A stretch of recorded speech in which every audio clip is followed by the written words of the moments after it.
Thank you for welcoming me to Brussels, Commissioner Malmström. It's a pleasure to be here and I'm really excited about it.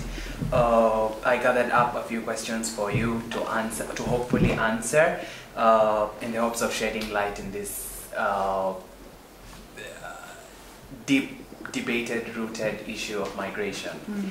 Now that the Italian rescue operation Mare Nostrum is in its homestretch phase, the new Triton operation is about to start. Do you think it will improve and build on what the Italians have done for the past year to save lives? I really hope so. What the Italians have done is a formidable work. They have saved so many lives and I'm full of admiration of their work.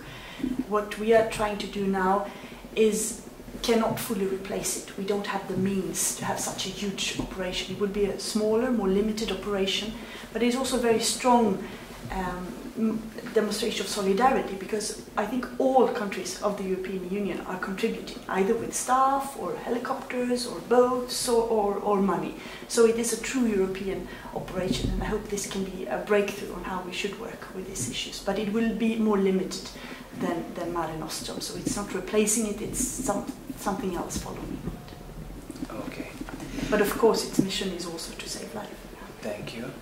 My second question, countries on the exterior border of Europe like Malta, Greece and Italy always call on their EU partners to help when it comes to burden sharing. Do you think something tangible can come from these calls in terms of policy change? I really hope so.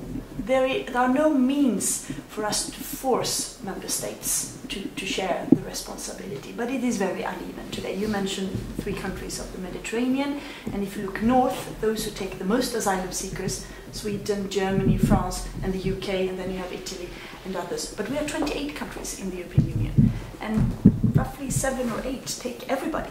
So we should absolutely share the responsibility, and we have started a discussion. Has to be voluntary on embarking on some pilot projects where we can either help each other, so countries can take refugees from Italy or Malta in a relocation. We have done it with Malta in the past, not a huge number, but around 1,000, but also to increase the direct resettlement in the conflicts, for instance in Eritrea or in Syria, so that we can take people directly from the refugee camps on a quota basis to the European Union. So it is tough because the political climate is very tough in many countries, but I hope we can move a little bit towards a more generous responsibility sharing. But it's not going to be easy. Thank you. My third question. The phenomenon of children and youth migration to Europe has showed being raising issue for media and politicians in the last years. Children dying, being exploited, detained, some of them succeed in getting protection in Europe. How do you evaluate your past 5 years' contribution as Commissioner in trying to better protection children migrating to Europe, and what do you think is still important decisions that should be made to protect and secure their future in the EU?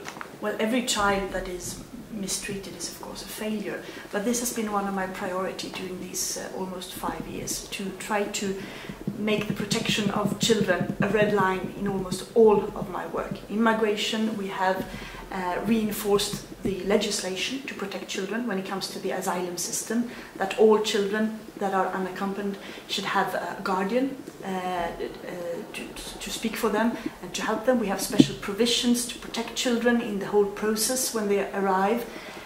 We have possibilities in the Dublin Convention, if children come to one country and then you find them in another, that they should not be sent back unless it is really in their interest, so they can stay where they are found, etc., etc. So we have really made an effort to try to protect children. Also in other areas such as trafficking, could be children from Europe or from outside Europe. We know that people who are sold very often as sex slaves, around 1,000 the last 2 years have been children. So we have special provisions to protect them as well. But of course work needs to continue. Every maltreated child is a failure, and we know that many children are suffering in Europe today. Okay, thank you very much. I'll come to my fourth question. The human rights wing of the EU often takes a a harsh stand against the migrant and child detention policy in place in countries like Malta. What do you think the EU can still do to help these countries become more sensitive to human rights? Well, children should in principle never be detained. That is the new law. So when we hear about these things happen, of course we intervene, we try to help. Sometimes it is because there are no other means. So EU has budgetary means, we can advise, we can have staff. We have had that in Greece, in Italy, in Bulgaria, etc. to help to build up special conditions where children can be. We are also, well, countries need to follow the law, so we are pointing out that if you don't follow the law, we will take you to court. And this is a very clear threat. And I was in Malta only a month ago, or 1.5 months ago, and we had a discussion about this detention issues with the government, and I was very clear that this is not allowed, and we expect them to take measures to make sure that detention, neither for children, but especially children, nor for grown-ups, should be the rule. There are very clear rules on this. Okay, and coming to my last question, Commissioner. Thank you. In the past few years, far-right parties have gained momentum in a lot of EU countries using immigration to fuel their rise. What do you think this says about Europe as a continent that advocates for human rights in the third world?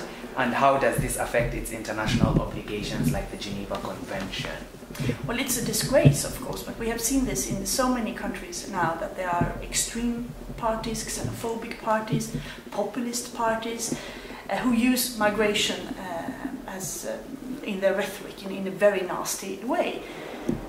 And that has grown considerably in the last years, and that influenced the general debate in many countries. Even for those parties who do not sympathize with them, they are sort of affected because they have to take into consideration the big amount of voters. And that demands leadership. I call upon all political leaders on all levels, from all parties who are not those extremist parties, to stand up and to defend our values. Because, as you say, Europe is founded on certain values. We should be proud of them. And of course, when we can't defend them, it echoes not only inside Europe but also outside.